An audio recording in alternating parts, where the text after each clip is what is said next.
पूरे चांद की रात में समंदर की लहरों के ऊपर लाल रोशनी नमूदार होती है। ये मिस्टीरियस सी लाल रोशनी बहुत तेज़ी के साथ बढ़ने लगती है। समंदरी लहरें उछलते उछलते एकदम से अपना सीना चीर देती हैं और इसके अंदर नमूदार होती है एक पहाड़ के साइज़ की घूस शिप। इस शिप के बारे में कहा जाता है ये बहुत ही ज़्यादा बुलंदों वाला एक शिप है जिसमें घूस रहते हैं। क्या ये घूस स्टोरी सच है या एक फोकलोर स्टोरी है? चलें चलते हैं और डीपली एनालिसिस करते हैं घूस शिप को। यहाँ यह हकीकत बात है कि दुनिया में एक घूस शिप बहुत ज़मानों से मशहूर रही है। ये घूस शिप अलग अलग नाम से पुकारी जाती है, लेकिन आज जिस घूस शिप का मैं जिक्र कर रहा हूँ इसको कहते हैं flying Dutchman. Flying Dutchman basically दो वर्ड्स कहलाते हैं, जिनमें से फ्लाइंग अलग है और डचमैन अलग है। फ्लाइंग का मतलब उड़ना और डचमैन का मतलब होता है एक जर्मन मैन या एक जर्मन आदमी। यानी कि अगर इस मुहावरे को, इस सेंटेंस को पूरा किया जाए तो ये बन जाता है उड़ता हुआ जर्मन आदमी।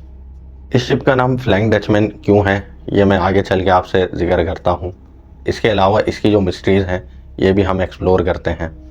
दरअसल में फ्लाइंग डचमैन के एक दो नहीं कई सौ वाक़यात अब तक दुनिया में रिकॉर्ड किए जा चुके हैं और ये वाक़यात कहा जाता है आज से नहीं कई सदियों से रिकॉर्ड किए जा रहे हैं। यानी कि इसकी जो हिस्ट्री हमें मिलती है वो 17वीं सेंचुरी से शुरू हो जाती है, जबकि इसके वाक़यात तसलसल से चलते हुए 17वीं सेंचुरी, 18वीं सेंचुरी, 19वीं सेंचुरी, यहाँ तक कि अभी रिसेंटली भी इसके बहुत से वाक़यात लोगों ने रिकॉर्ड कराए हैं। बहुत से लोगों ने कुछ शिप्स की पिक्चर्स ली हैं जिनके बारे में उन्होंने बताया कि घूस शिप इन्होंने देखी है, जबकि इस बात की कोई तस्दीक नहीं मिलती कि उन्होंने घूस शिप को ही देखा था। अगर तो घूस शिप के बारे में जानना है तो फ्लाइंग डचमैन के बारे में हमें शुरू से मालूम करना होगा कि इसकी हिस्ट्री कहाँ से मिलती है। दरअसल में इसकी स्टोरी में दो वर्जन मिलते हैं। पहले वर्जन में पता चलता है कि 7वीं सेंचुरी की कोई घूस शिप है, यानी कि 7वीं सेंचुरी में एक फ्लोट शिप होती थी जिसको कहा जाता था, बहुत ही ज़्यादा पतली एक शिप होती थी जिसमें बादवान बहुत ज़्यादा बने हुए होते थे। एक वर्जन में हमें ये स्टोरी मिलती है कि एक फ्लोट शिप है जिसको घूस शिप कहा जाता है, जबकि इसकी दूसरी स्टोरी मिलती है वो 17वीं सेंचुरी से मिलती है, जिसमें डच ईस्ट इंडियन कंपनी के बारे में जिक्र किया गया है कि इस ज़माने की शिप है। और सिमिलरली इसका स्टाइल भी डच ईस्ट इंडिया कंपनी के जो शिप्स होते थे उन्हीं के जैसा बताया गया है, यानी कि 17वीं सेंचुरी की एक शिप बताई जाती है जो कि एक घूस शिप है। ये दो वर्जन ही इसके पॉपुलर वर्जन रहे हैं, यानी कि ज़्यादातर लोगों के एक्सपीरियंस के मुताबिक उन्होंने इसको इन्हीं दो शिपों की शक्ल में देखा है। जबकि इसकी जो तीसरी स्टोरी मिलती है उसमें एक और शिप का जिक्र मिलता है जिसके बारे में कहा जाता है कि वो इन सब शिपों से बहुत ज़्यादा डिफरेंट है। यानी उसका जो साइज़ बताया जाता है वो एक बहुत बड़ी जाइंट शिप से भी बहुत ज़्यादा बड़ा साइज़ बताया जाता है। ज़्यादातर लोग इसको फैंटम शिप के नाम से जानते हैं, घूस शिप के नाम से जानते हैं, और कहा जाता है कि इसके ऊपर पुरस्कार एक्टिविटीज़ होती हैं, जैसा कि पैरानॉर्मल एक्टिविटीज़ इसके ऊपर होती हैं। इन पैरानॉर्मल एक्टिविटीज़ के अंदर लोगों ने इसमें घूस देखे हैं, कुछ लोगों ने इसमें स्केलेटन्स भी देखे हैं, कुछ लोगों ने इसमें बहुत ज़्यादा तेज़ रोशनियाँ देखी हैं। अलग अलग किस्म के वाक़यात इसके बारे में मशहूर रहे हैं।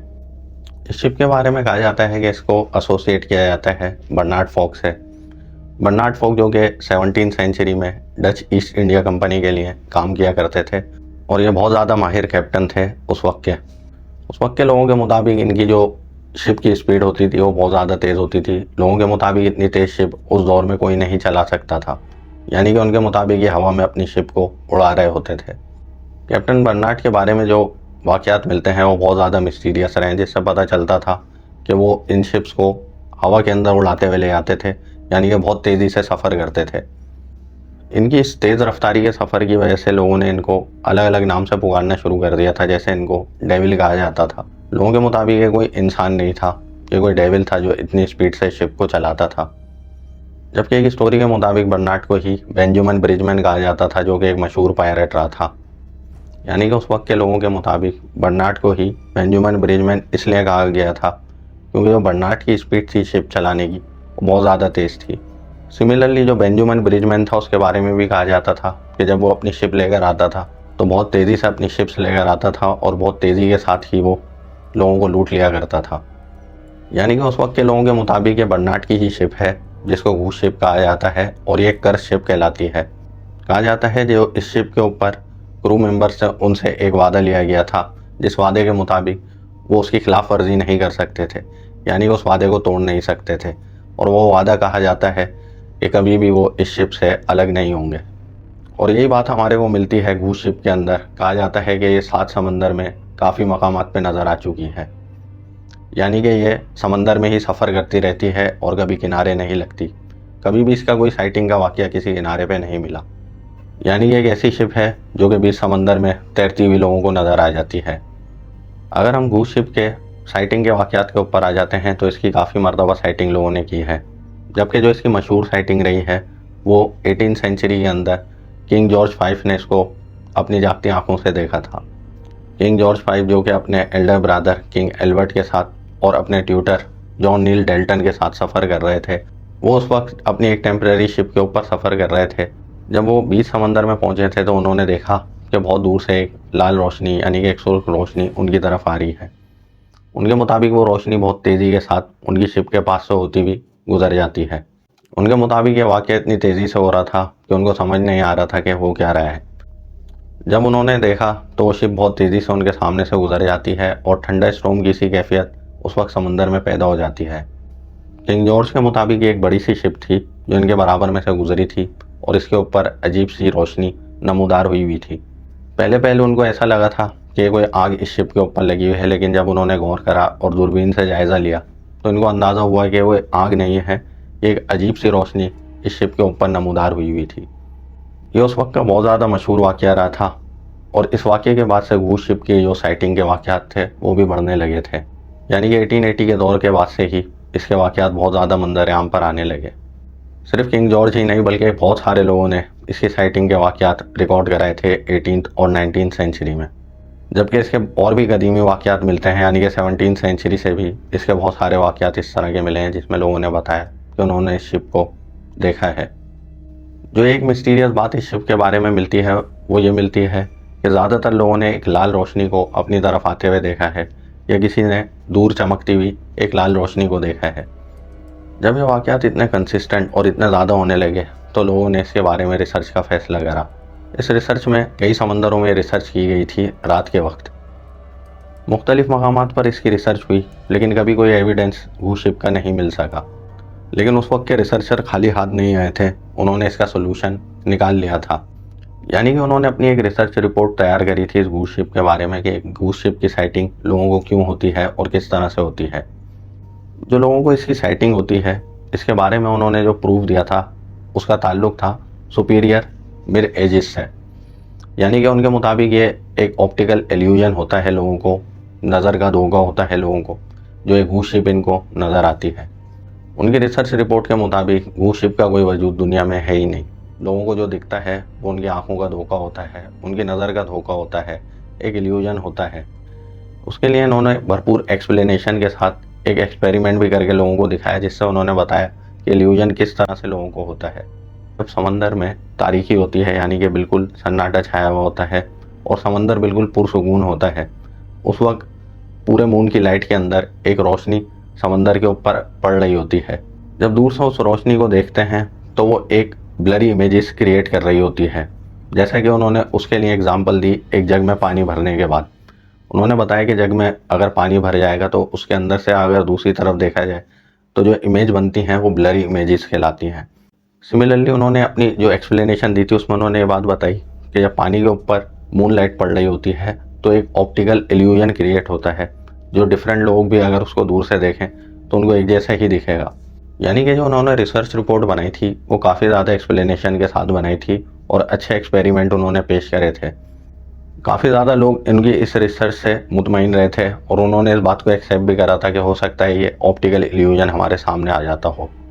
लेकिन एक बात जो इसमें कन्फ्यूजन पैदा करती है वो है रेड लाइट। यानी कि रेड लाइट का फिनोमिना आज तक हल नहीं हो सका कि रेड लाइट ही क्यों नज़र आती है हर इंसान को। यानी कि किसी शिप का ऑप्टिकल इल्यूजन पैदा होना ये एक रीज़नेबल बात है, लेकिन एक रेड लाइट का लोगों के सामने आना लोगों को ये बात समझ में नहीं आ रही थी कि ये क्यों हो रहा है। जबकि 19th सेंचुरी में ही इस रेड लाइट के फिनोमिना को भी सॉल्व करने की कोशिश की गई। जो रिसर्चर्स थे उनके मुताबिक ये जो रेड लाइट होती है ये एक बॉल लाइट होती है, जो कि एक बॉल लाइटनिंग बन जाती है ठंडा स्टॉर्म के बाद। ये थी इसकी कुछ एक्सप्लेनेशंस और इसके बारे में लोगों की रिसर्च जो मैंने आपके सामने रखी है। जबकि अगर हम घूस शिप की मिस्ट्री के ऊपर चलते हैं तो इसकी मिस्ट्रीज भी बड़ी लातादाद रही हैं। सबसे पहले तो मैं आपको ये बात बताता चलूँ, फ्लाइंग डचमैन एक वाहिद शिप नहीं है जो कि घूस शिप कहलाती है। ये बहुत सारी शिप्स हैं जिनके बारे में कहा जाता है ये घूस शिप्स हैं। इसमें बहुत सारी शिप्स आ जाती हैं जैसा कि Mary Celeste, Carroll Deering, Zebrina, lady Lovibond और हाई M6, इस तरह की घूस शिप्स भी इसमें शामिल रही हैं। यानी कि काफ़ी ज़्यादा और मशहूर घूस शिप्स रही हैं जिनके बारे में बहुत ज़्यादा स्टोरीज पता चलती हैं ओशन के अंदर। जबकि फ्लाइंग डचमैन के बारे में कहा जाता है कि समंदर की सबसे ज़्यादा मशहूर फोकलोर स्टोरी है। इसको मशहूर यूँ भी कहा जाता है कि इसकी कहानी सदियों से पता चलती है। फ्लाइंग डचमैन के एक नहीं बहुत ज़्यादा वाक़यात मशहूर रहे हैं 19वीं सेंचुरी और 20वीं सेंचुरी तक। यानी कि हालिया दिनों में भी इसके बहुत सारे वाक़यात लोगों ने नोटिस करे हैं। जैसा कि एक ग्रुप ऑफ फिशरमैन ने इसके वाक़यात नोटिस करे थे रिसेंटली। उन फिशरमैन के मुताबिक इन्होंने एक रेड लाइट और एक ग्रीन लाइट अपनी तरफ आते हुए देखी। उनके मुताबिक जो उनकी शिप्स थी वो एक नॉर्मल साइज़ की शिप्स थी, जबकि उन्होंने बताया कि हमारे सामने एक पूरा पहाड़ चलता हुआ आ रहा था समंदर के अंदर। उन्होंने बताया कि इस जहाज़ के अंदर से रेड और ग्रीन लाइट निकल रही थी। उनके एनालिसिस के मुताबिक जब उन्होंने जहाज़ को देखा था तो उन्होंने बताया कि समंदर की लहरों के ऊपर नहीं चल रहा था, यानी कि समंदर की लहरें नहीं हिल रही थी इसके वजूद से। ये काफ़ी ज़्यादा फिशर्समैन थे और इनको बहुत ज़्यादा तजुर्बा रहा था समंदर का। उन्हें अंदाज़ा हो गया था कि शिप समंदर के ऊपर नहीं चल रही, यानी कि एक शिप जो कि पानी के ऊपर दिख तो रही है लेकिन समंदरी लहरों पे नहीं चल रही। इस वाक़े ने बहुत ज़्यादा तहलका मचा दिया था। लेकिन जो फाइनली इसके बारे में रिपोर्ट बनी थी वो यही बनी थी कि लोगों की साइटिंग के ऊपर इसको रियल एविडेंस नहीं कहा जा सकता। यानी कि उन्होंने ये वाक़यात अपनी आंखों से तो ज़रूर देखे थे लेकिन इनको कैप्चर नहीं कर सके। जबकि फ्लाइंग डचमैन का जो कैरेक्टर रहा है वो बहुत ज़्यादा मशहूर कैरेक्टर रहा है। इसको कई फिल्मों में भी लिया जा चुका है, जैसा कि एक मशहूर फिल्म है पायरेट्स ऑफ कैरेबियन। उसमें फ्लाइंग डचमैन की काफ़ी ज़्यादा स्टोरी को दिखाया गया है। जबकि इसी फिल्म में बताया गया था कि एक कर्स शिप है। जबकि जो इसकी दूसरी स्टोरी मिलती है वो कनेक्ट होती है हेनरी एवरी से, जो कि एक मशहूर पायरेट रहा था। लोगों के मुताबिक ये शिप उसी की शिप है, यानी कि उन लोगों के मुताबिक ये बेंजामिन ब्रिजमैन की शिप कहलाती है। इसके अलावा भी समंदर में इसकी लातादाद मिस्ट्रीज आज भी मौजूद हैं, जिसमें कहा जाता है कि लाल लाइट के साथ कब किसी इंसान के सामने नमूदार हो जाए। जो इसकी असल मिस्ट्री मिलती है वो ये है कि लोगों के मुताबिक जिसको भी ये शिप नज़र आ जाती है वो ज़मीन के ऊपर कदम नहीं रख सकता, यानी कि कभी वो इंसान खुशी पे नहीं जा सकता। जबकि एक मिथिकल सी बात है, इसके एविडेंस जिन लोगों ने नोट करे थे उन्होंने ज़मीन के ऊपर कदम रखे थे, जैसा कि किंग जॉर्ज 5 ने भी ज़मीन के ऊपर कदम रखे थे। यानी कि अगर घूस शिप की फाइनल कंक्लूजन की तरफ जाते हैं तो ये बात सामने आती है कि 7 समंदरों में मौजूद वो शिप है जो सदियों से अपना सफ़र कर रही है। ये अपना ना ख़त्म होने वाला सफ़र जारी रखती है कई सदियों तक। आखिर ये शिप इतनी सदियों से सफ़र क्यों कर रही है? यानी कि घूस शिप एक ऑप्टिकल इल्यूजन है या कि एक फिनोमिना?